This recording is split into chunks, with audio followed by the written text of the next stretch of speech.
mi saludo afectuoso para todos en esta mañana, en el nombre del Señor. Estaba mirando que ustedes son una iglesia muy despierta, muy viva, de mucho movimiento.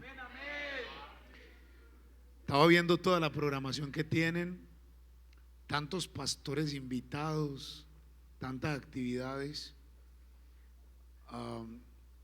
Sienten, en un momento los saludo primero, es que así como de pie, como que hey, córrale pues, muévase ya que estoy cansado. Me alegra mucho ver eso, hermano, de verdad. Y más hoy, porque hay iglesias que le cerraron las cafeterías y le cerraron la vida. Y eso era algo importante. Pero aquí el mover de Dios, todo lo que está vivo crece, todo lo que está vivo se mueve y todo lo que está vivo tiene un desarrollo. La iglesia, me alegra mucho escuchar eso, insonorización, aire acondicionado, pero también me alegró mucho escuchar que colectaron la ofrenda general y luego colectaron una segunda ofrenda pro templo y luego hablaron de colectar una ofrenda denario y después hablaron de colectar una ofrenda para las misiones de 500 por año o 50,000, dijo el hermano, si le alcanza. Me alegró mucho escuchar eso también. Yo sé que hay gente que se incomoda porque hablamos de dar, porque el que no ha entendido que es más bienaventurado dar se incomoda. Yo sé que hay gente que se incomoda, pero eso es parte de la vida de la iglesia y uno invierte en lo que ama. Yo me acuerdo que cuando yo amaba el licor, invertía todo lo que tenía en alcohol, y cuando amaba la fiesta, invertía todo lo que tenía en fiesta, y siempre que amé algo con intensidad. Usted sabe, por aquí hay más de un hermano que antes de entregarse al Señor eran muy cachones. Bueno, cachón decían al hombre que gasta demasiado en las mujeres, ¿no? Se lo gastaba todo cachoneando. Qué bonito, qué bonito ahora que estamos en el Señor. No se sienta mal cuando les digan que den. De hecho, el mensaje que iba a compartir con ustedes, y me vine todo el camino reflexionando, pensando en ese mensaje. Un mensaje que titulé Cordón de tres dobleces, porque le escuché una vez a un hermano hablar de eso. Él dijo, es que el hermano dijo, cuando hablan de mejor son dos que uno, yo siempre pienso que es mejor, porque él estaba soltero y tenía ya varios años soltero, y él decía, es mejor dos que uno. Claro, hermano, porque yo estoy con mi Cristo y el Señor me ha atado con un cordón de tres dobleces, y escuchando, hermano, me vino ese mensaje, un cordón de tres dobleces, y me fui a buscar en la Biblia y encontré un cordón de tres dobleces en Mateo 6. El primer doblez es dar, y ese era el mensaje que les iba a predicar. Primer doblez, el cordón de tres dobleces que Jesús enseña, el primero es dar. Está en Mateo 6. Mateo 6:2 dice, y cuando des. Mateo 6:5 dice, y cuando ores. Y Mateo 6:17 dice, y cuando ayunes. Doblez número 1, dar. Doblez número 2, orar. Y doblez número 3, ayunar. Y es curioso porque Jesús enseñó que el primer doblez es dar. No primero orar, sino primero dar. Y de eso les iba a enseñar. Lo que es que cuando llegué acá y me encontré con el letrerote y recibiréis poder, entonces uno se asusta, ¿no? Porque siempre hay una expectativa con ese tipo de mensajes. O la expectativa, ¿cuál es? Que pase algo extraordinario, aleluya. Entonces dije, bueno, yo creo que hay en la Biblia más pasajes de la Escritura que se pueden usar, pero sí quisiera dejarles ese pensamiento. Siempre que usted tenga la oportunidad de dar, nunca se excuse para dar, porque el que da abre las ventanas de los cielos, y usted necesita que las ventanas del cielo estén abiertas todo el tiempo, y la muestra más evidente de eso Jesús la dio dándose a sí mismo por nosotros. Y créame, si alguien lo entrega todo por usted, es digno de que usted lo entregue todo por él, y que no tenga ninguna reserva ni le dé miedo entregarlo. Y le aseguro que siempre que usted tiene para dar, es porque ya Dios le dio primero. Amén. Bueno, después de saludar, este corto saludo, lo voy a invitar para que tome su Biblia. Y hay dos versículos. Uno se encuentra en Mateo capítulo 16 y el otro se encuentra en Mateo capítulo 18. Estos dos textos tienen una particularidad. Mateo 16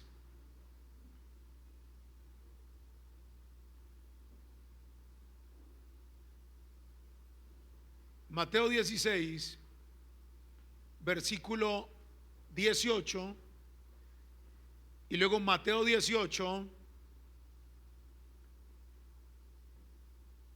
versículo ¿qué? Versículo 16.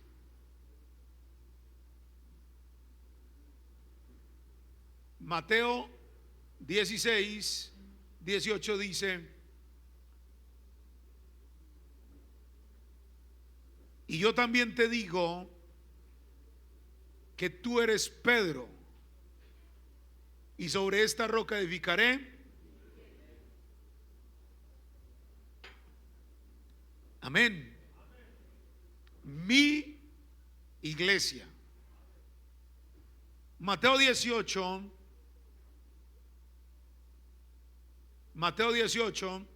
17, perdón, dice: y si no los oyere a ellos, dilo ¿a quién? A la iglesia. Y si no oyere a la iglesia, tenerlo como un gentil, un publicano.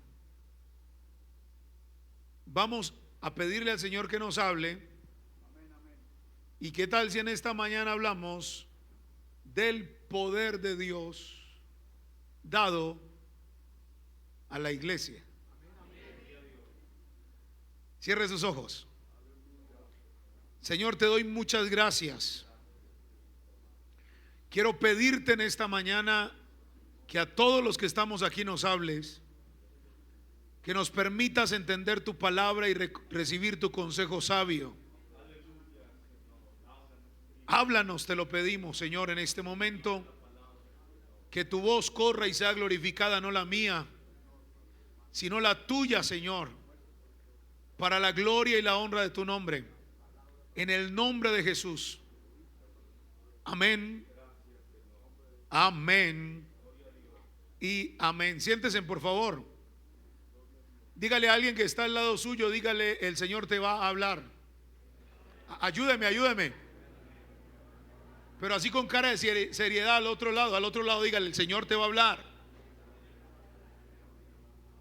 Hermano Jorge, muchas gracias por permitirme estar acá en la iglesia. Saludamos a su familia, su esposa, sus hijos, sus hijas, veo sus hijas acá, su nuera también por ahí. Y bueno, saludamos a todas las visitas también que nos acompañan en esta hora. Felicitamos a los hermanos que se bautizaron hoy. Qué bonita decisión realmente. El principio de la historia realmente comienza cuando a uno le entrega su vida a Cristo y empieza a través del bautismo. Mateo capítulo 16 y el capítulo 18 tiene una particularidad, y es que la primera vez que el término iglesia se utilizó en la Biblia fue nuestro Señor Jesucristo quien lo usó por primera vez. No es un término espiritual, para que no se vaya a confundir.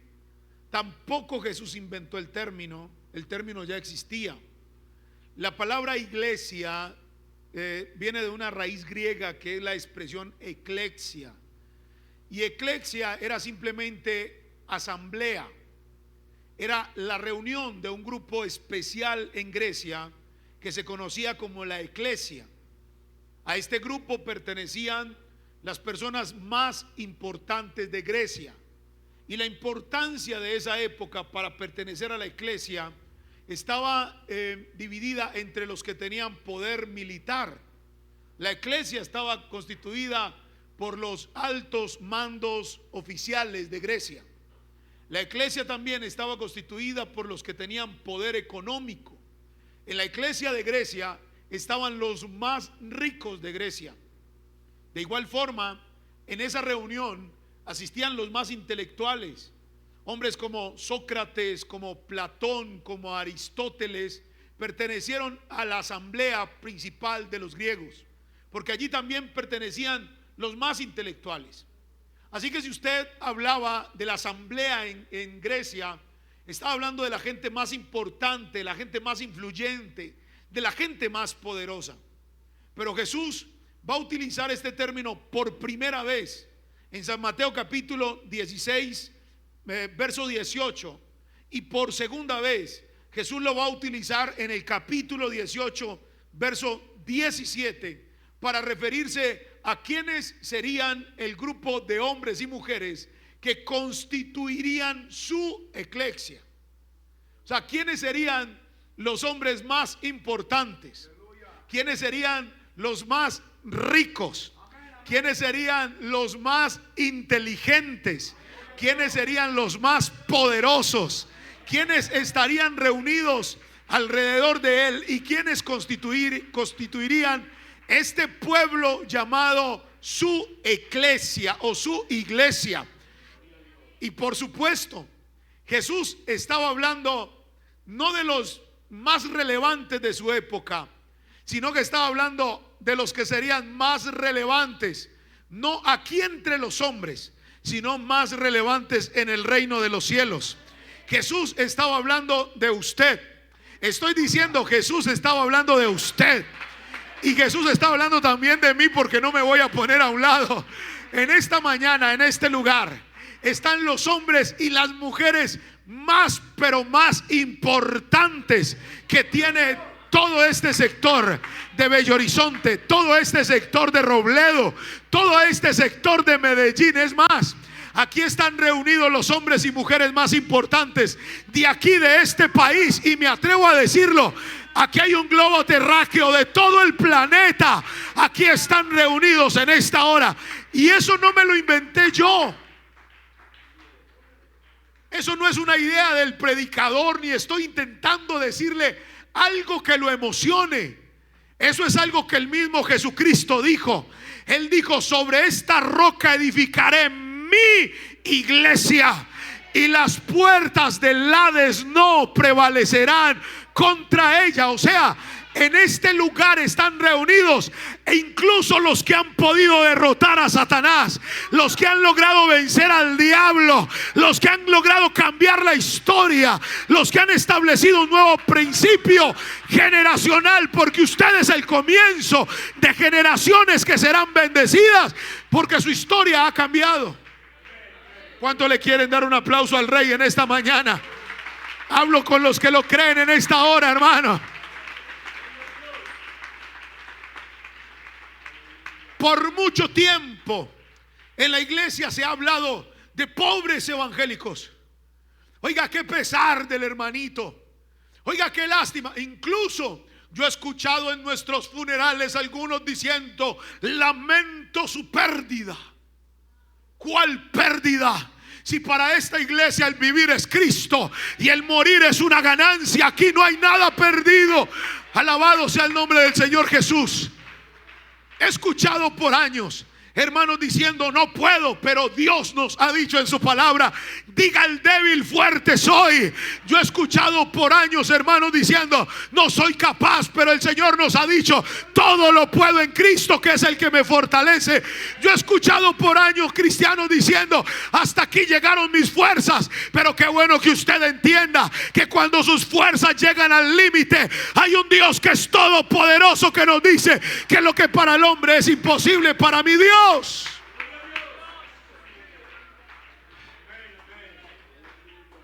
Absolutamente todo. ¿Acaso hay algo imposible para Dios? Así que el Señor, Él utiliza el término entre el cristianismo por primera vez, diciendo: voy a reunir un grupo de hombres y de mujeres sobre esta roca, que serán los más ricos. Digan amén.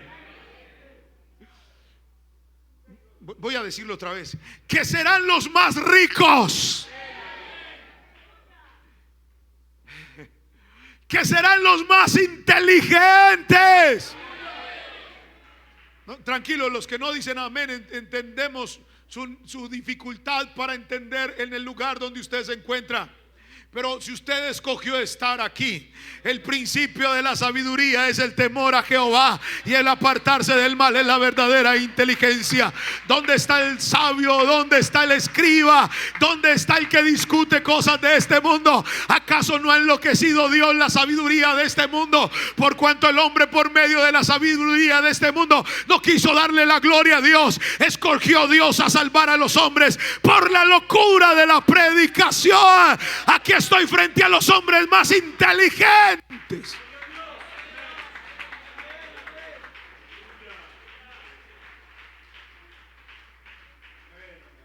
Pero aquí también están los más poderosos. Oh, no me asusten. Aquí en esta iglesia están los más poderosos. Mire, le voy a decir algo muy profundo que está en estos dos pasajes. Escuche, porque aquí usted va a recibir una revelación poderosísima, hermano. Está el capítulo 16, primera vez que utiliza el término iglesia. Y está el capítulo 18, segunda vez que utiliza el término iglesia. Y entre el 18 y el 16 está el...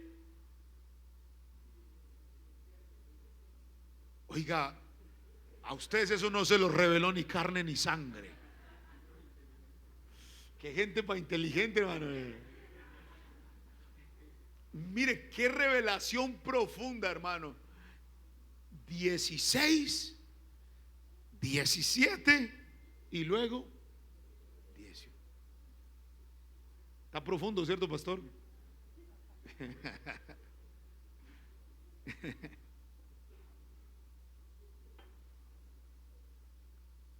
Capítulo 17. 6 días después, Jesús tomó a Pedro, a Jacobo y a Juan su hermano. Si el 16 habla de iglesia y el 18 habla de iglesia, si usted toma una hamburguesa y aquí arriba hay un pan y abajo hay otro pan, si es una hamburguesa, en el centro, ¿qué hay? Y si es un sándwich, y si es un perro caliente.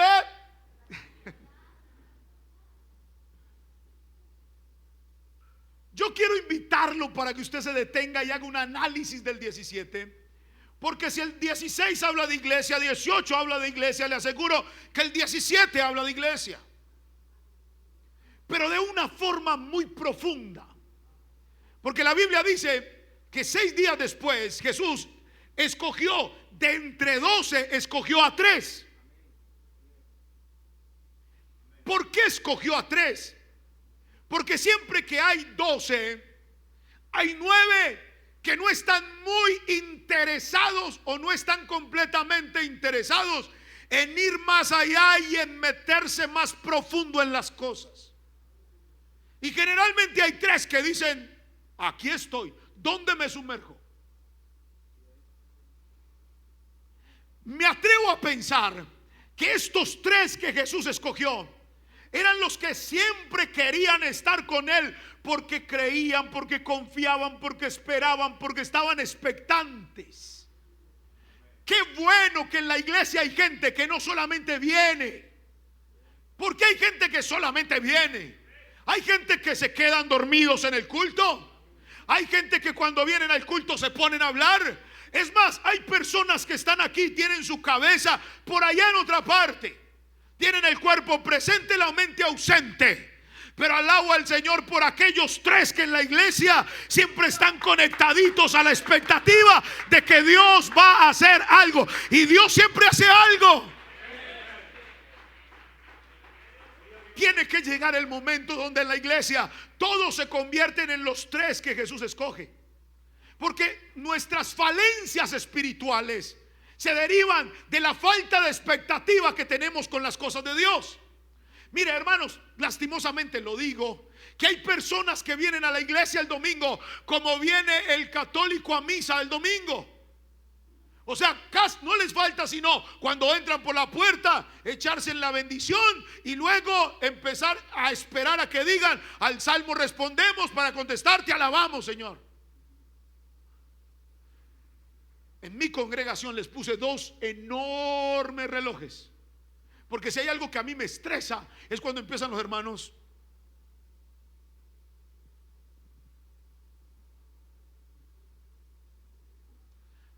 porque si estamos en la final de la Copa Libertadores y la está jugando Nacional y ya van los 90 minutos y van empatados y Nacional necesita meter un gol más para poder ganar, la gente dice: hoy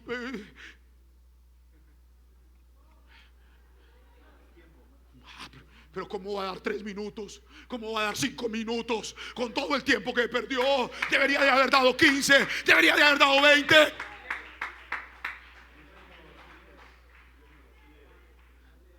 Y no me diga que cuando la película está buena usted está así, vea. Ni respira siquiera, vea. Y Rápidos y Furiosos le sacaron 1, 2, 3, 4, 5, 6, 7, 8, 9. Estoy atrás de noticias. 10. Y ninguna dura 1 hora. Ninguna. Me estresa. Pero ¿sabe? Eso se deriva de ¿qué? De que la gente viene a la iglesia sin expectativa. Sin expectativa. Mire, los que fuimos no cristianos años atrás, a alguien le decían: hay un brujo. Oiga, llegó un brujo al barrio.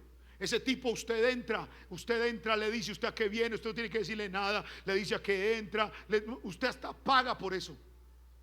Yo recuerdo, hubo uno por allá en La Estrella, le decían el policía que iba y que la gente que le sanaba las fracturas a la gente. ¿Alguno escuchó eso alguna vez? Sí lo oyeron. Y la gente iba hasta donde él, y todo el que iba, yo escuché a varios contando: alguien fue con la mano quebrada y volvió con la mano buena, alguien se fracturó un pie, volvió con el pie bueno, porque todo el que iba por donde el policía iba con una expectativa de que de allá se iba a traer algo. Qué bueno cuando en la iglesia alguien sale de su casa diciendo: yo voy a ir a encontrarme con mi Dios, y cuando me encuentre con mi Dios voy a traer algo. Pero en la iglesia muchos vienen están esperando que se les lleguen las 12. Que se lleguen porque no hay expectativa. Por eso alguien dice: hermano, pero es que ya en la iglesia no se mueve el Espíritu Santo como antes. Porque los que venimos de años atrás sabemos que antes uno salía de la casa: hoy Dios va a hacer un milagro, hoy Dios me va a sanar, hoy Dios me va a derramar el Espíritu Santo, hoy voy a hablar en lenguas, hoy voy a tener una visión, hoy voy a tener un encuentro con el poder de Dios. Y el culto a veces se prolongaba 1 hora más y uno estaba gozoso. Y 2 horas más. ¿Cuántos se acuerdan de esa época, hermano? Que se prolongaba el culto 2, 3, 4, 5 horas más y todo el mundo estaba danzando, brincando, alegre, gozándose en la presencia de Dios. No pasa nada, el tiempo tiene que avanzar, no pasa nada. ¿Qué hay más importante que venir a adorar al Rey? Que Jesús dice: usted y usted, ustedes son los que mantienen más expectativa de todo. Vengan conmigo. Los demás, en la iglesia hay un grupo, hay 9 siempre que tienen que esperar a que otros le cuenten. Que todo el mundo les cuenta: hermano, yo sentí esto, hermano, Dios me habló esto, hermano, y Dios me mostró esto, hermano, y yo viví esto. En la iglesia siempre hay 9 que se la pierden todas. Son el Tomás que no estuvo. Tomás, el Señor resucitó. ¿De verdad? hasta que no meta mi dedo en su llaga y mi mano en su costado, entonces yo no lo voy a creer. En serio, Tomás. Y apenas apareció el Señor, Tomás se quedó mirándolo diciendo, si será él o no será él, como que sí. Tomás, venga, mi hijo, meta su dedo donde dijo, meta su mano donde dijo. Deja de ser incrédulo y aprende a ser creyente. Qué bueno que en la iglesia haya expectativa con Dios.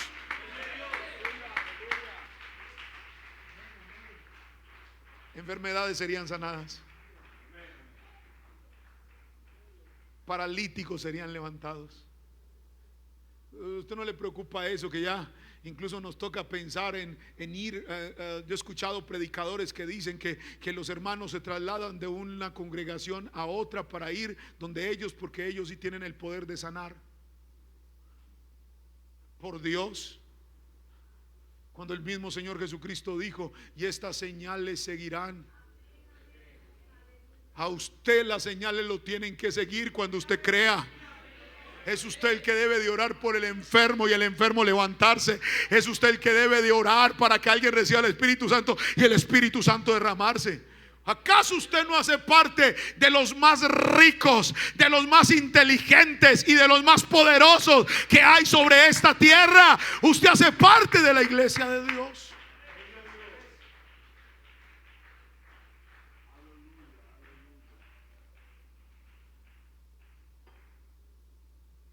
Y dice la Biblia, y lo llevó aparte a un monte alto. Le pregunto, ¿usted de los que suben con Jesús al monte o de los que se quedan abajo esperando para que otro le cuente lo que pasó arriba en el monte? No, pero en serio, hágase esa pregunta usted. ¿Usted de los que llega a su casa contando, oiga, Dios me habló, Dios me tocó, sentí la presencia? ¿A usted de los que llegan y le dicen, mamá, ¿cómo le fue? Ah, bien, mijo. ¿Usted de qué grupo es? Usted de los que en la alabanza se bota con todo, levanta las manos, canta con alegría y usted hace así porque usted como que está tocando el cielo así. Uno ve hermanos que son, es que este está tocando una nube, le aseguro que sí. O usted de los que están ahí como mascando chicle, como... Escuche. Y se transfiguró delante de ellos y su rostro resplandeció como el sol y sus vestidos se hicieron blancos como la luz. Cuando yo llego a un pasaje como Mateo 17, tengo dos opciones. Se las voy a dar para que usted revise cuál le interesa o con cuál se queda usted. Primera opción, que estaban en el monte, subieron al monte allá a la cima del monte literal, y allí estando en el monte literal, el Señor cambió de forma delante de ellos, allí, y luego aparecen Moisés y Elías. Esa es la primera opción, que es con la que muchas personas se quedan. O sea, el monte literal, Jesús se transfigura, Jesús hace que aparezcan Moisés y Elías, aparecen Moisés y Elías de la nada, y ahí están Moisés, Elías y el Señor Jesucristo, transfigurado. Yo tengo una segunda opción. Mi segunda opción es que ellos llegaron al monte, y cuando llegaron al monte, Jesús abrió una puerta espiritual, y no fue que trajo a Moisés y a Elías de allá para acá, sino que se los llevó a ellos de aquí para allá. Ya usted mira con cuál de las dos se queda. Yo me quedo con la segunda. ¿Por qué?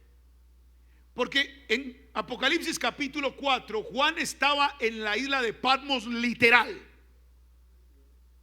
Pero estando en una isla literal, él vio una puerta abierta en el cielo y una voz que le dijo, sube acá. Y el verso 3 dice, al instante estaba yo en el Espíritu, y estando en el Espíritu empezó a ver el trono, vio al que estaba sentado en el trono, vio a los 24 ancianos alrededor del trono, vio a los millares y millares y millares que cantaban un cántico nuevo.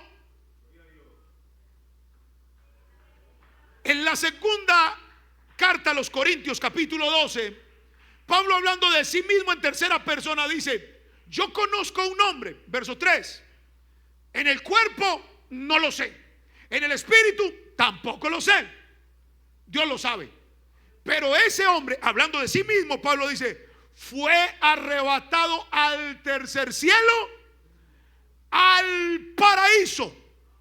O sea, Pablo dice, yo estaba, no sé, en mi casa, estaba en el templo, yo no sé dónde estaba Pablo, pero estaba literalmente en un lugar.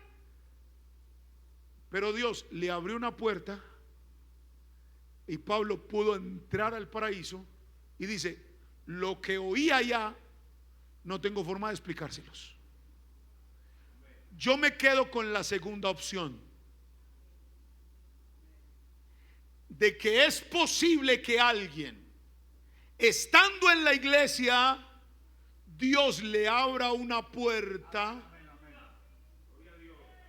y lo meta en el cielo por unos minutos. ¿No?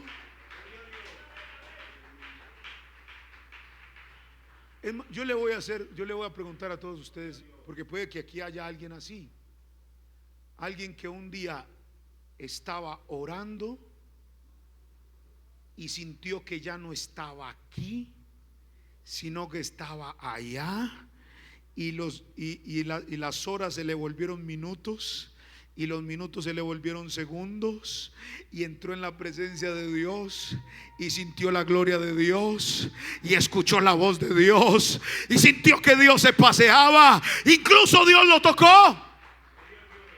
¿Hay alguien aquí que en algún momento haya tenido una experiencia como esas?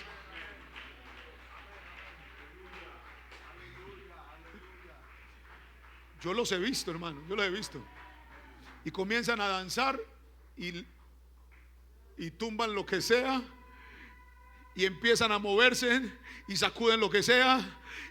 Incluso yo he visto, una vez vi una hermana que danzando se tropezó y cayó, y todo el mundo pensó que se había porreado, y allí estaba la hermana todavía adorando al Señor, y ellas la pararon y siguió danzando, ni se dio cuenta que se había caído.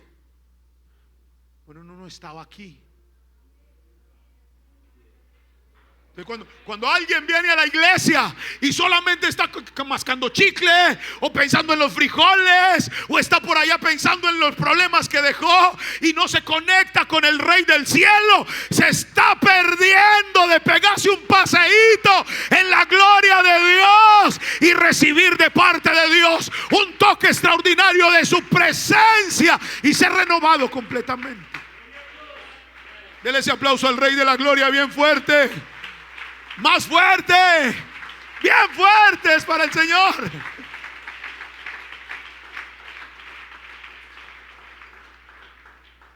Y mire, es muy curioso porque allá, voy a decírselo desde mi enfoque, ya usted escoge el suyo. Usted dice, yo, pastor, yo no lo creo así, yo lo entiendo así.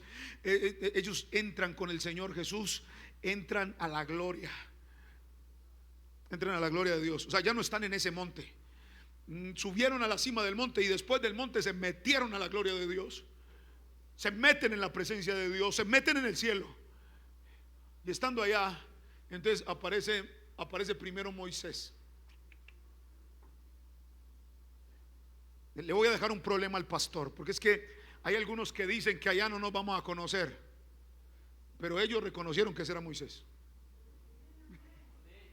O sea, Moisés, después de tantos años, ya siendo Moisés. Y apareció Elías. Después de tantos años, Elías siguió siendo Elías. Y es más, se llamaban Moisés y se llamaban Elías. Así que yo tengo la esperanza de que me voy a seguir llamando Jorge. No, a mí no me choca, ¿cierto que no, tocayo? Está bueno. ¿Ah? ¿Vos sos Jorge qué? Jorge Julio. Julio. Bueno, yo soy Antonio, hermano. Sí. De los Toños.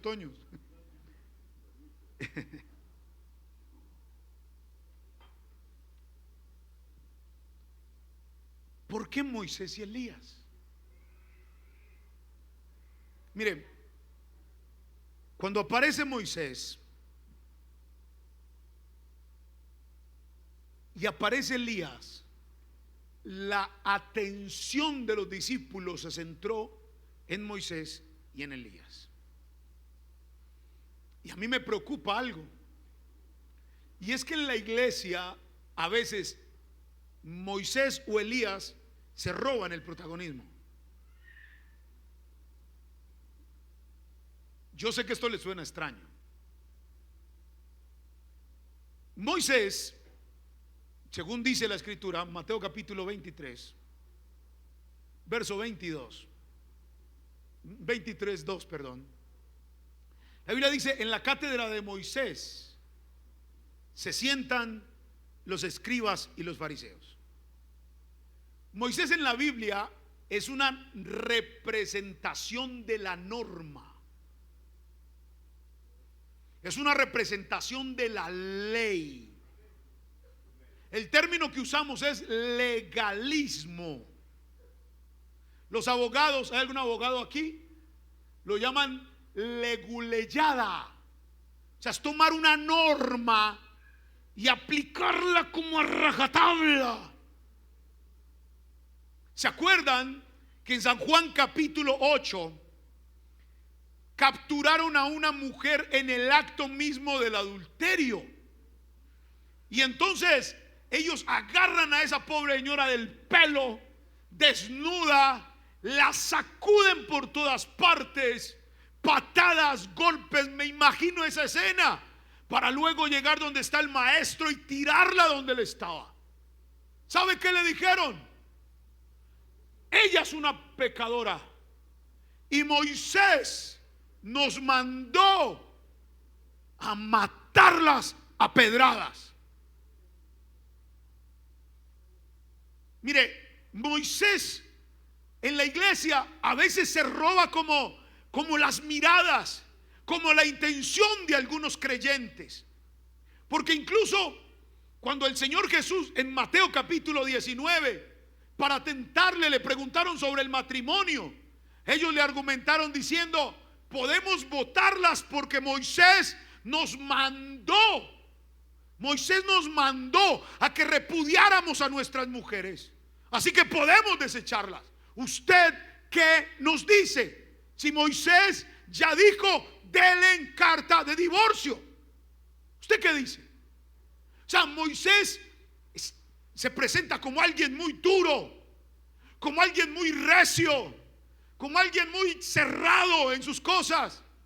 Moisés en la iglesia es ese tipo de cristiano que está juzgando a otros, que está diciendo: ¿y esta por qué tiene esa falda tan corta? Mire, ya se echó rubor en la cara, esas uñas de esos colores. Ya hice todo el mundo que ha callado. Me está gustando más este mensaje, Jorgito. Moisés es el dedo de señalador.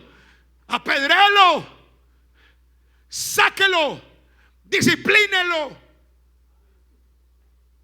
Es que este pastor es muy alcahueta. ¿Cuándo será que nos traen uno que sea más celoso?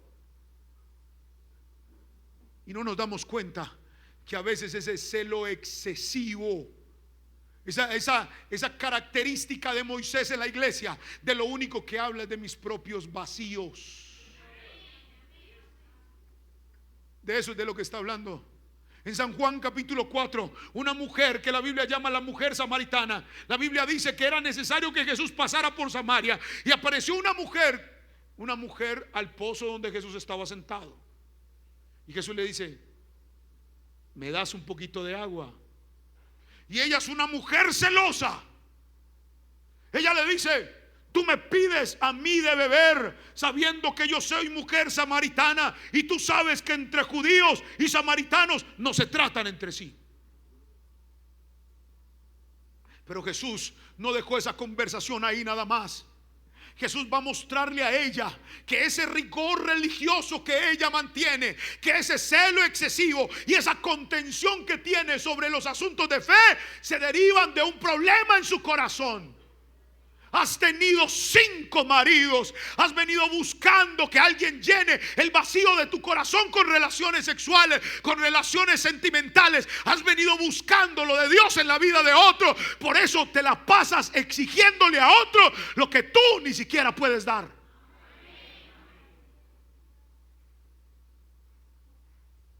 Pastor, si estoy predicando muy duro, usted dice: Yepes, bájale, hermano, que eso está muy duro.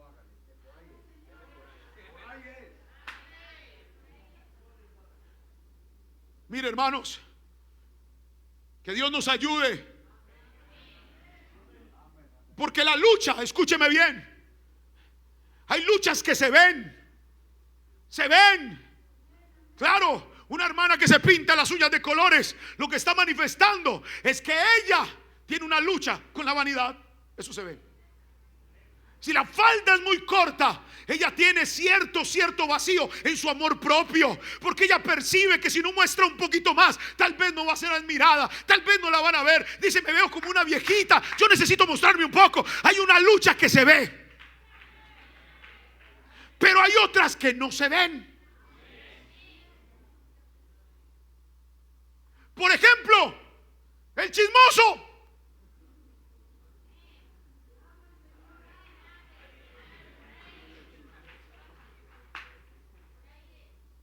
¿Ve? ¿Usted no ha visto que en la iglesia hay hermanos que parecen pavos reales?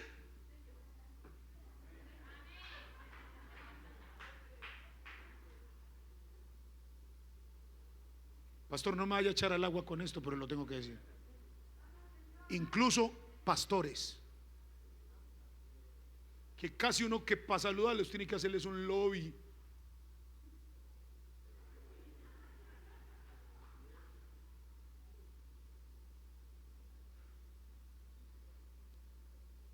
Hay luchas que no se ven. Entonces nosotros decimos: venga. Ese hermano que llegó tarde a orar no puede cantar, no puede subir al altar, no puede tocar el piano. A mí se me acercó un día un joven y me dijo: hermano, ese muchacho llegaba temprano siempre, ese muchacho llegaba muy bonito siempre, ese muchacho llegaba bien presentado. Me dijo: hermano, no puedo seguir sirviendo. ¿Qué te pasó? ¿Qué te pasó? Mi hermano, llevo 2 años viendo pornografía y ya no aguanto más. 2 años. Tremendo talento, tremendo músico, tremendo instrumento, tremenda bendición cuando ministraba. 2 años en pornografía. Eso no se ve. Eso lo veía él y Dios. Pero Moisés dice: agárrelo, apedrélo, acábelo. Se le acabó todo.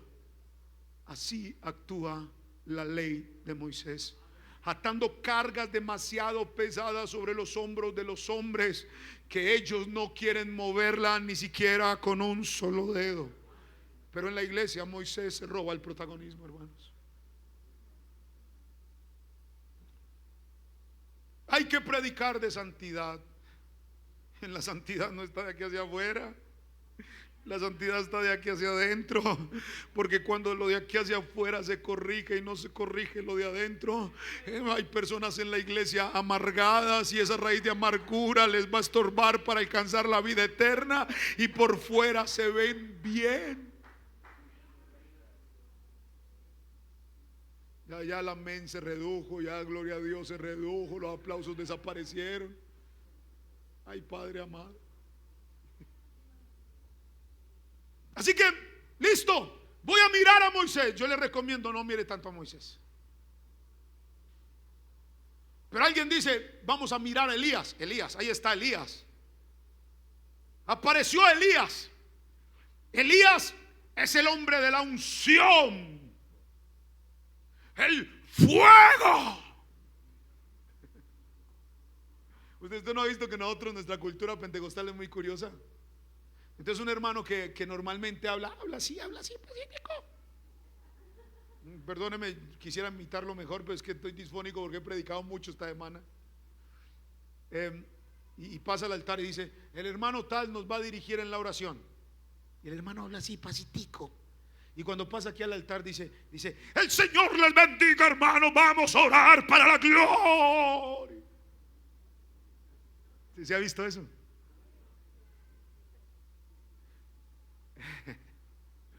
Porque nuestra cultura nos demanda que caiga fuego, que siempre haya fuego, poder. Y entonces cuando el coro se canta despacio no pega, pero cuando lo aceleran, ay hermano, y le damos más duro a la batería, y ese culto fue una bendición. ¿Por qué? Porque Elías, en el Antiguo Testamento, Elías representa la unción. El libro del Antiguo Testamento, en Malaquías, se cierra con una promesa: yo os envío al profeta Elías, el cual hará volver el corazón de los padres a los hijos y el corazón de los hijos a los padres. Elías es el hombre de la unción. Cuando Juan viene predicando y anunciándole a la gente que el Cristo habría de venir, todos creían que él era Elías. Tú eres el Elías que ha de venir. Cuando Jesús preguntó quién dicen los hombres que es el Hijo del Hombre, la gente creía que él era Elías. Algunos dijeron, eres el Elías que va a regresar otra vez. Cuando hablamos de Elías en la iglesia, estamos hablando de unción, estamos hablando de gloria, estamos hablando de aplausos, estamos hablando de bendición. Y yo sé que muchas personas en la iglesia estamos hablando de hablar en lenguas. Y muchos en la iglesia dicen, hermano, yo me siento mal, yo no he hablado en lenguas. Y algunos incluso piensan que si no hablan en lenguas se van a perder. Eso no es verdad. Eso no es cierto. Eso tiene un propósito diferente.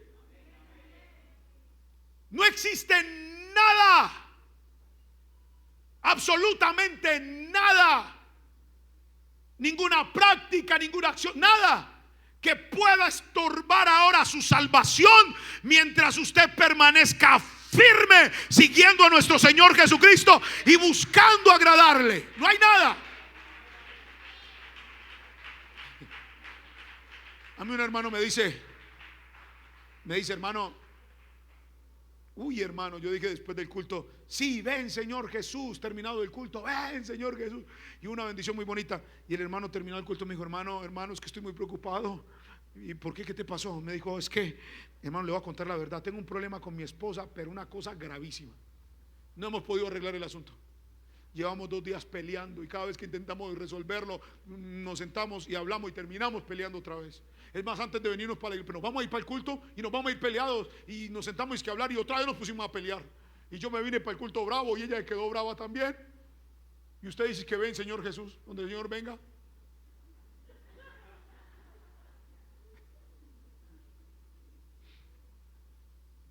Y vos sos bobo. ¿Vos crees que esa discusión tonta que tenés con tu mujer va a anular la obra gloriosa de Jesucristo en la cruz del Calvario? Si Jesús sabe que todas las parejas peleamos, y lo bonito de pelear es que luego viene la reconciliación y eso es muy chévere. Todos los casados se rieron, los solteros se quedaron como así, no entiendo.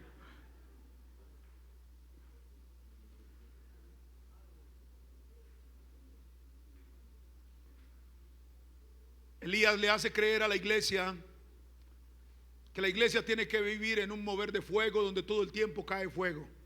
El hermano Eliseo Duarte dice que el fuego que la iglesia pide, decía que era el fuego del juicio de Dios.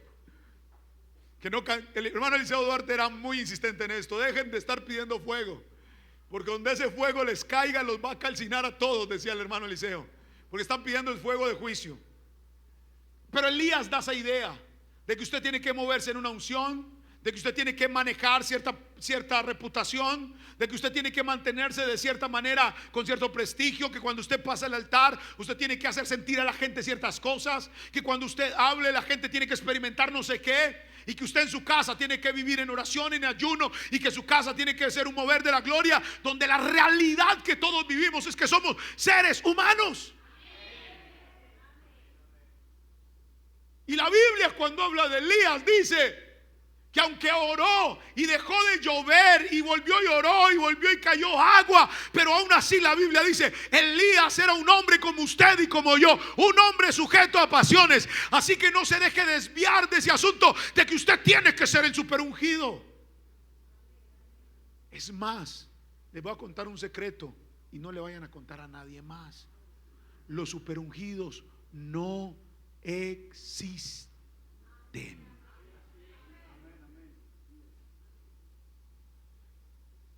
Una vez voy y predico en un evento que me invitaron, de esos días que Dios lo usa de una manera particular. Dios me usó muchísimo ese día. Hubo un mover de Dios muy poderoso. Y salió una hermanita corriendo. Antes de que el culto terminara, salió corriendo. Se viene corriendo, y pegó un grito: tóqueme, pastor, tóqueme. Yo con la hermana aquí, que tóqueme. Entonces me bajé así y le dije, para que todo el mundo escuchara, le dije: hermana, si yo la toco nada pasa. Usted necesita es que Dios la toque.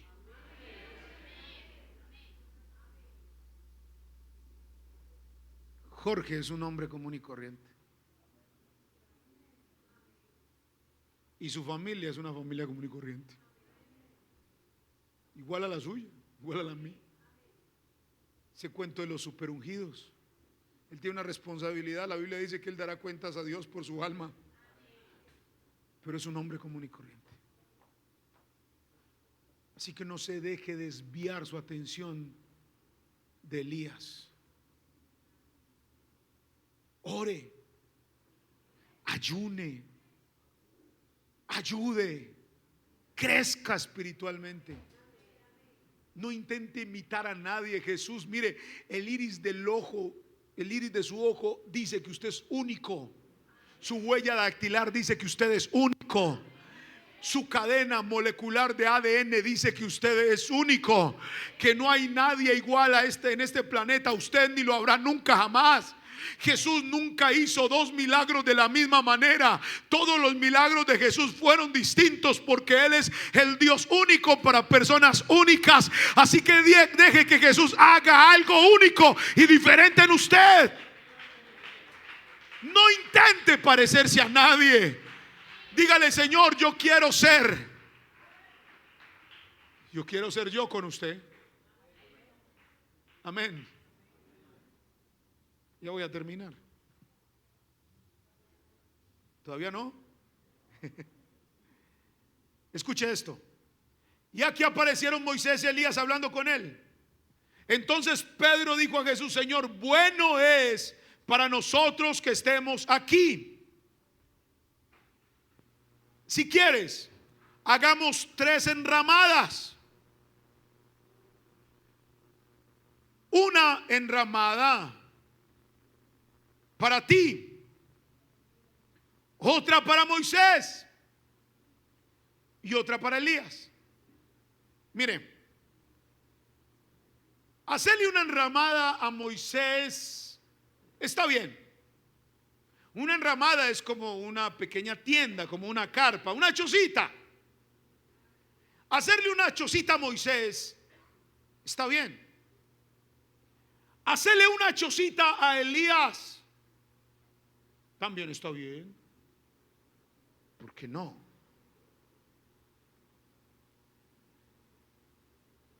Pero hacerle una chocita a Jesús. ¿Están aquí todavía o ya me fueron? ¿Qué dice usted? Si Jesús es Rey de Reyes, ¿usted sí pensaría en hacerle a Jesús una chocita? ¿Usted no ha tenido visitas en su casa que a usted, por respeto, por admiración y por amor, usted dice: acuéstate en mi cama, en la mejor habitación, en la más cómoda, y mis almohadas están nuevas y no tienen mapa?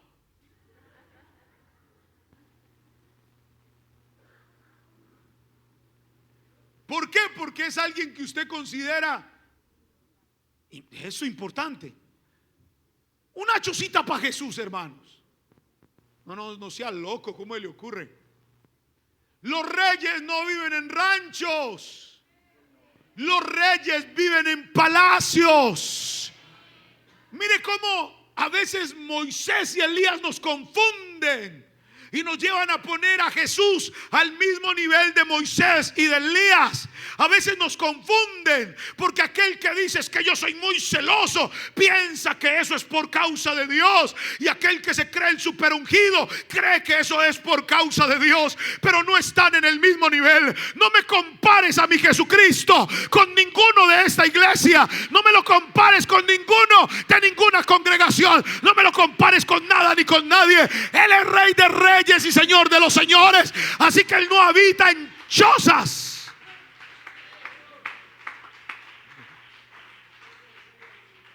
Mire, Salomón escogió los mejores materiales. Bueno, David escogió los mejores materiales para que Salomón le construyera el mejor templo a Dios. Y cuando terminó Salomón la construcción, miró el templo y dijo: parece que el esfuerzo fue infructuoso. Hice lo mejor que pude, pero ¿cómo es posible que un Dios que habita los cielos, los cielos, los cielos, los cielos, y los cielos de los cielos no lo pueden contener? ¿Cómo va a venir a morar en esta casucha que yo le he edificado? Y era un templo construido con los elementos más gloriosos de la tierra. No me lo ponga en el mismo nivel de Moisés y de Elías. Pero dijo: Señor, es para nosotros bueno estar aquí. Hacemos 3 casuchitas, una para Moisés, para Elías y otra para ti. Parece que su óptica se había desviado. Parece que la atención se había desviado. Y en la iglesia tenemos ese problema hoy. La atención se ha desviado. Terminamos mirando cosas que no deberíamos mirar. Terminamos pensando en cosas que no deberíamos pensar y hablando cosas que nunca deberíamos de hablar. Porque mientras Él aún hablaba, una nube de luz los cubrió, y aquí una voz desde el cielo que decía: este es mi hijo amado en quien tengo complacencia. No escuchen a Moisés, no escuchen a Elías, no miren a nadie más. Es el momento de mirar solamente a mi hijo. Es el momento de escuchar a Jesús. Iglesia en Bello Horizonte, no cambie la voz de Jesús por nada. No cambie la voz de Dios por nada. Deja de estarte dejando motivar por otras voces. A medida, mire hermano, yo no entiendo por qué a veces escuchamos más fácil la voz del diablo que la voz de Dios. Dios nos dice: cuenta conmigo, mi hijo, yo estoy contigo. Y el diablo dice: no vas a ser capaz, no vas a poder. Hermano, es que yo no soy capaz, yo no puedo. Parece que la voz de Satanás a veces produce un eco tan fuerte que no nos permite oír la voz de Dios. A veces la necesidad de comportarme como un Elías, hacerle creer a todo el mundo que todo está bien cuando no está bien. A veces la necesidad de mantenerme vigente, de mantenerme usado, de mantenerme en el servicio, termina haciéndome pensar a mí que mientras toco la guitarra o toco el piano o predico en el culto o canto en la alabanza o sirvo en algún ministerio, estoy en la iglesia ocupado en algún cargo, ahora sí estoy bien, cuando no estoy bien, cuando las cosas no están funcionando. El templo que Dios escogió para venir a morar eres tú. Eres tú. La casa donde Dios escogió venir a vivir eres tú. Por eso no puede ser un rancho, no puede ser una pequeña choza, una enramada. Tú tienes que convertirte en un palacio para Dios. Y para que eso se consiga, tienes que dejar que Dios trate contigo, te forme, te enseñe, te pula. Pastor, no se me ha olvidado un mensaje que usted predicó. En 2 lugares lo escuché. Repartiste unas vasijitas de barro, a todos nos llevaste unas vasijitas de barro, y luego después hablaste del alfarero, del barro, de la rueca y de todo el proceso en la rueca que da vueltas y el alfarero poniendo la mano para formarlo.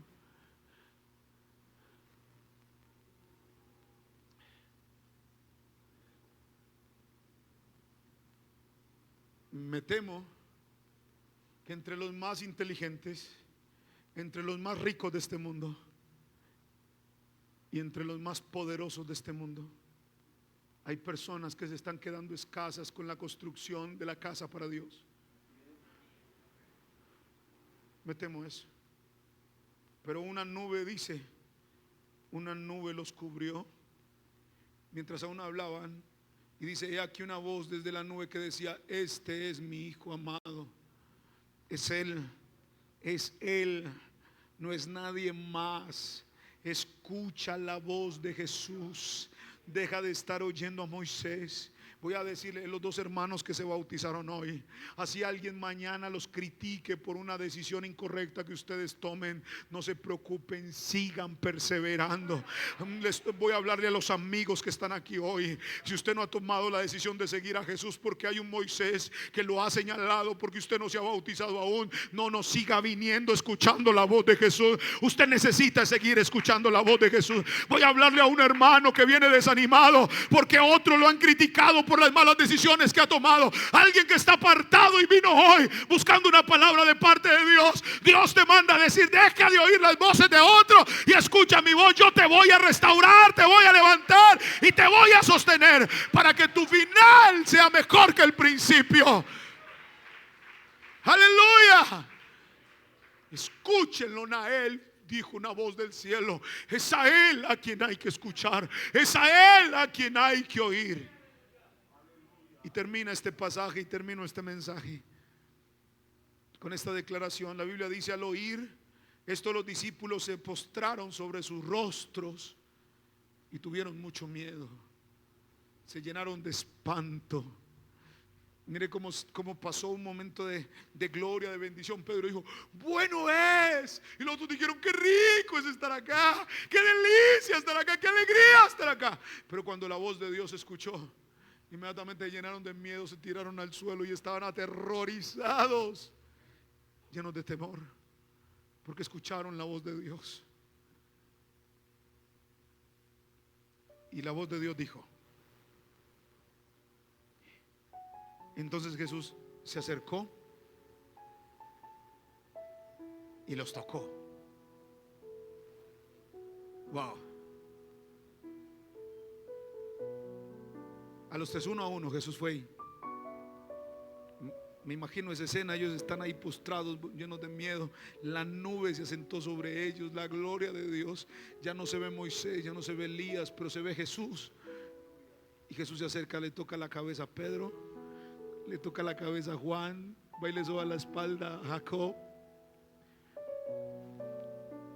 y les dice: levántense, chicos, levántense, no sientan temor.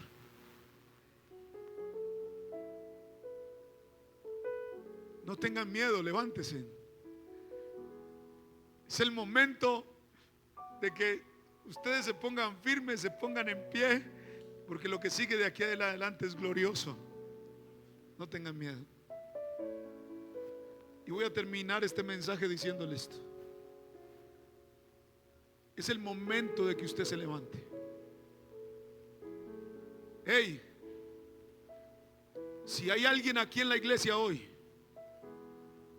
que en su corazón ha brotado una raíz de amargura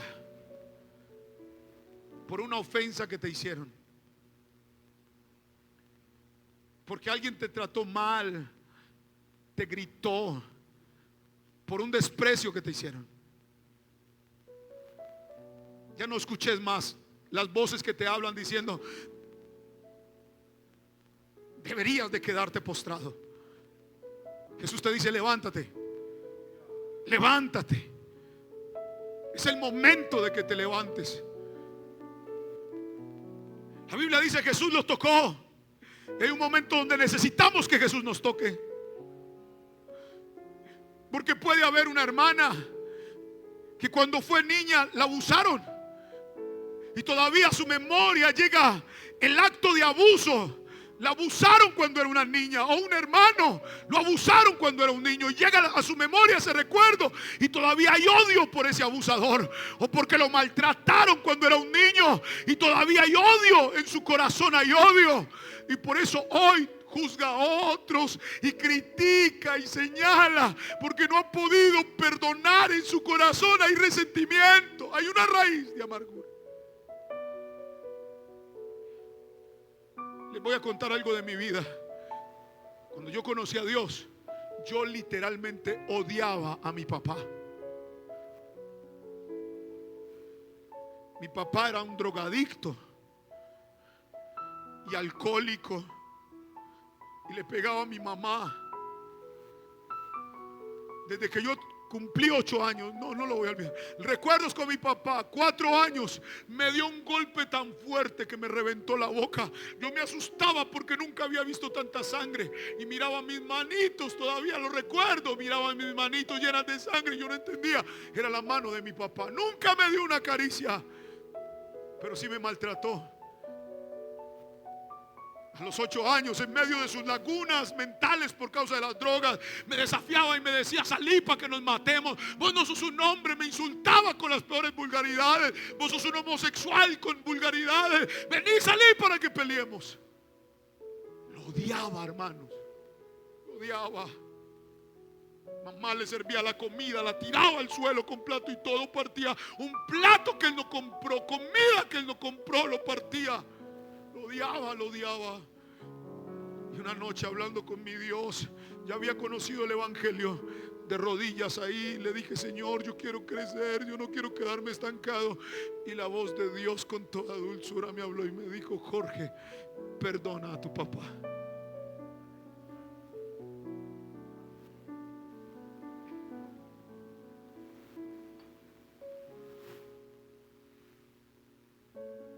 Paré más bien la oración.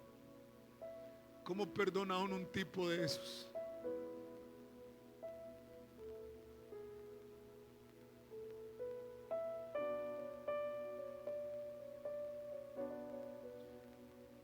Pero también entendí que hasta que no lo perdonara,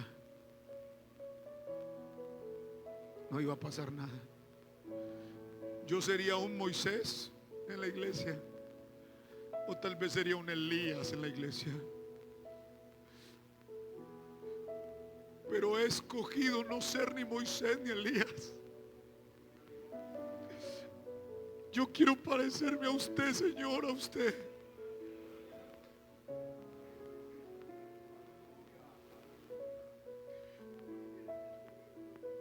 Por eso voy a terminar este mensaje diciéndote: levántate, no temas. Si tienes que perdonar, perdona. Si tienes que olvidar, olvida. Si tienes que sanar tu corazón, aquí está el que te puede tocar para que sanes. Esta es la iglesia donde están los más ricos, donde están los más inteligentes, donde están los más poderosos. Aquí están, aquí están. Porque aquí está el Rey de Reyes y Señor de Señores.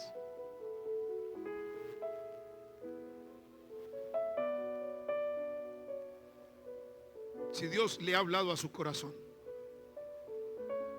venga para acá.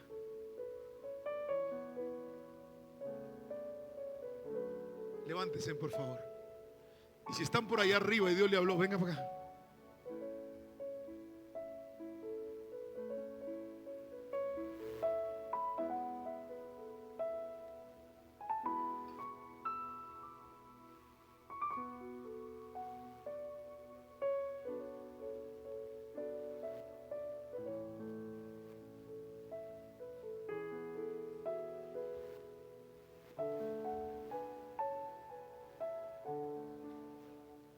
Hey, mamá, llegó la hora de perdonar a tu hijo.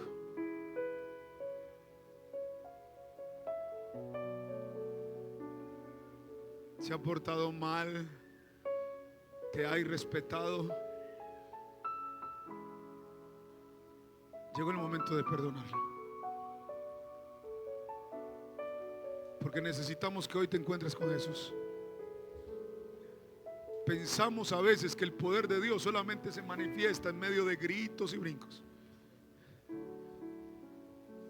Pero el poder de Dios es sanador, es liberador.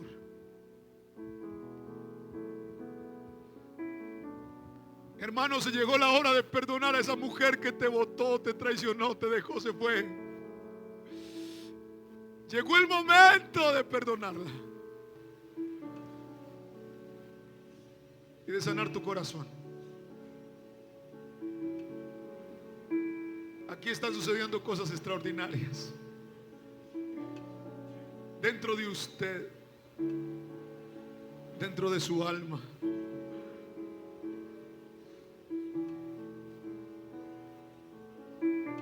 Ahora,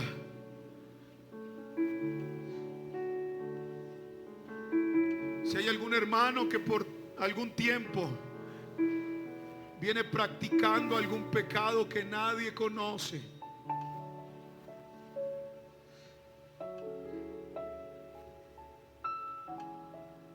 es el momento de que usted hable con el Señor. Cerré mi Biblia, pero me faltaba leerles el último verso de este mensaje. El verso 8 dice: y alzando ellos los ojos, a nadie vieron, sino a Jesús solo. Cierra tus ojitos, por favor.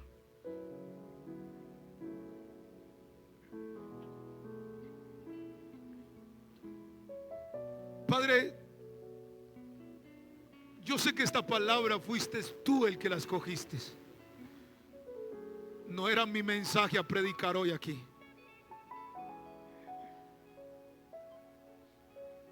Y sé que la escogiste porque conoces el corazón de la iglesia.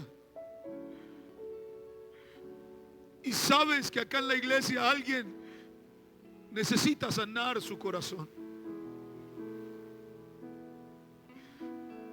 Alguien necesita experimentar un toque de ti. Alguien necesita ser liberado. Ahora, mi Dios, yo voy a rogarte, Señor, que así como Pedro, Juan y Jacob ese día escucharon tu voz, sintieron tu gloria y experimentaron tu presencia,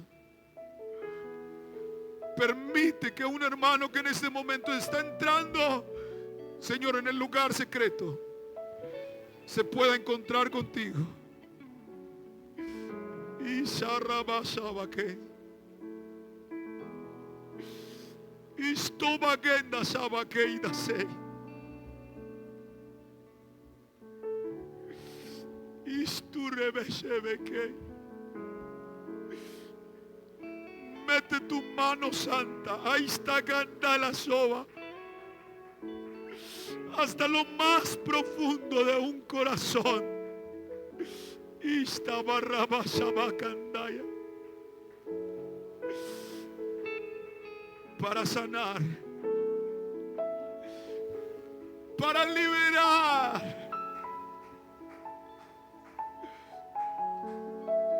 Señor, toca a alguien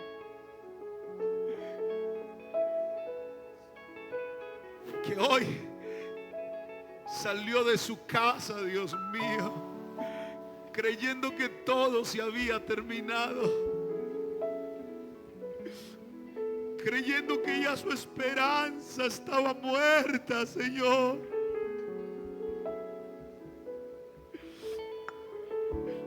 Toca, Señor, a alguien que está hablando contigo, Dios, y contándote los secretos de su alma.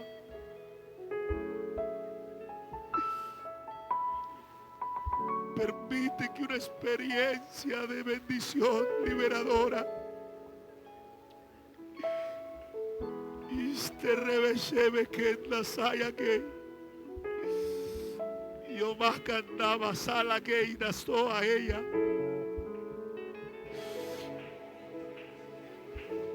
Estaba más shebe que esto le.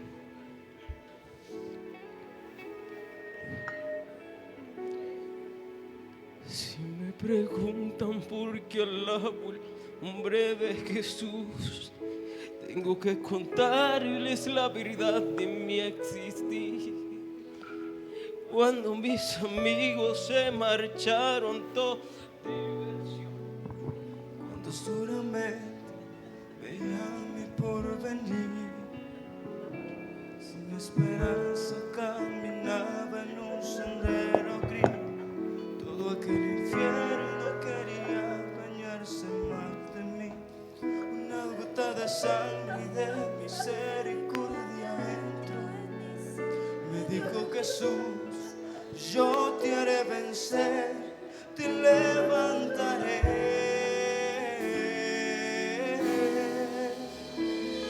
Dios cortó cadenas de tormento, de dolor, de sufrimiento en aquel madero ensangrentado. Se llevó la pena de mi triste y cruel pasado y me dio la libertad, por eso le alabo. Hoy mi risa, mi canto, mi lloro, mis manos, mi todo tienen un nuevo nombre que es Jesús. Levantaré mi voz para que puedan escuchar